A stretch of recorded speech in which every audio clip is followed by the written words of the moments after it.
और चलिए इसी बीच राजधानी भोपाल से अब तक बड़ी खबर पहुंचा दें, जहां पर सौरभ शर्मा केस में पूछताछ में सौरभ शर्मा ने कई बड़े खुलासे किए हैं। आपको बता दें कि काली कमाई खपाने के लिए कई बेनामी कंपनियां बनाई गई थी। अब तक की जांच में 93 करोड़ की संपत्ति का खुलासा हो चुका है, जिसमें कि 54 किलो सोना और 10 करोड़ नगद शामिल है। तो सौरभ ने काली कमाई छिपाने के लिए करीब 8 कंपनियां बनाई, 40 एकड़ जमीन, 10 करोड़ नगद, शेयर बाजार में निवेश का खुलासा।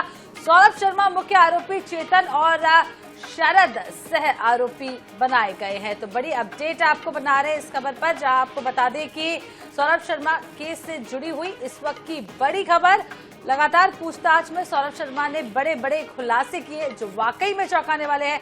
काली कमाई खपाने के लिए कई बेनामी कंपनियां भी बनाई गई थी।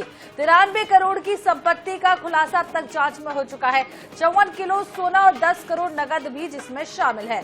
सौरभ ने काली कमाई को छुपाने के लिए कई फर्जी कंपनियां बनाई थी जो लीगल नहीं थी, जिन पर उसका बिजनेस चल रहा था। और इसमें आपको बता दें कि उसके जो सहयोगी है वो भी शामिल है। और चलिए इसी पूरे मामले पर ज्यादा जानकारी के लिए ब्यूरो प्रमुख अनुराग मालवीय जी हमारे साथ जुड़े हुए हैं। अनुराग जी, धन कुबेर सौरभ शर्मा मामले में आए दिन नए नए खुलासे हो रहे हैं। अब फिर से एक नया खुलासा हुआ है। सौरभ शर्मा से जब पूछताछ की जाती है तब पता चलता है कि संपत्ति को छुपाने के लिए कई बेनामी कंपनियां उन्होंने बनाई। क्या कुछ जानकारी इसको लेकर?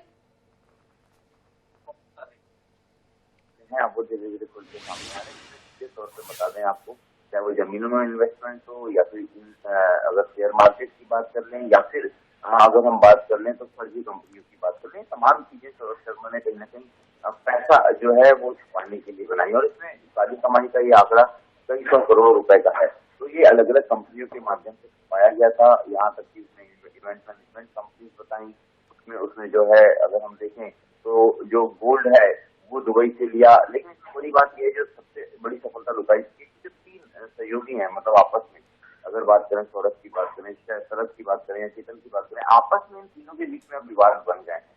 और जब विवाद हुए हैं तो खुलासे ज्यादा हो रहे हैं, क्योंकि अब ये एक दूसरे पे आरोप लगाना शुरू कर रहे हैं। और इसी से लुकाई तो कई सारे बड़े जो है वो खुलासे सामने आए, कई सारी जानकारियां उनके सामने आई। ग्वालियर में एक कंपनी का हेडक्वार्टर, एक का भोपाल में है, एक का जबलपुर में है। इस तरह से कंपनियां बना दी गई, दुबई से ऑपरेशन दिखाए गए, जबकि ऐसा कुछ हो नहीं जाता। सबकी सारी कमाई जो थी वो ट्रांसपोर्ट डिपार्टमेंट की थी, लेकिन वो इनकम बकायदा दूसरी कंपनियों के जरिए दिखाई गई, चाहे वो टेक्सटाइल की हो, चाहे इवेंट मैनेजमेंट की हो, चाहे दुबई से ट्रेवल्स के ऑपरेशन हो।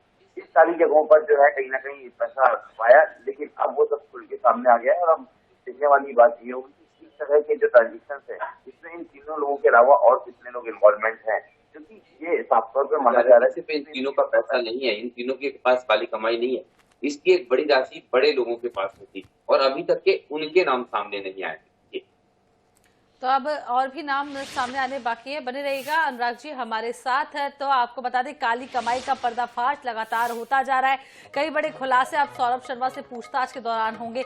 इसके अलावा उसके जो 2 साथी थे उन्हें भी गिरफ्तार कर लिया है, यानी कि चेतन गौड़ को भी गिरफ्तार कर लिया है।